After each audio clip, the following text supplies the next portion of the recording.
All Altaglass acrylic sheet products are relatively easy to finish. The primary difference is that Altaglass EX or extruded type sheet tends to melt at lower temperature than Altaglass CN cell cast sheet. The best way to sand is wet by hand or using orbital type sanders. Edge polishing of Altaglass acrylic sheet can be accomplished in three ways: diamond bit edge polishing, buffing or flaming. Diamond bit edge polishing is the preferred method, since it provides a highly polished edge with minimum heat generation.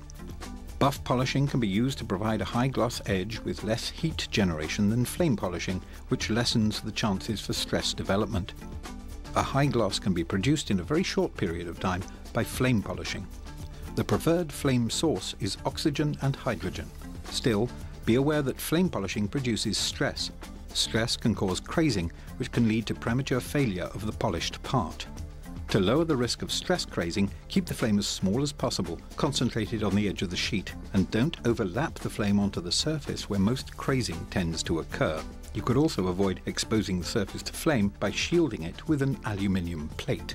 If a saw cut edge is flame polished, the saw cut will still be visible after flaming. To prevent this, sand or route the edge before polishing for a better looking part. Stacking flame-polished Altaglass acrylic sheet of the same size together can eliminate overlapping of the flame onto the gloss surface of the sheet. Keep in mind, however, that stacked sheet tends to melt together or develop extremely sharp edges.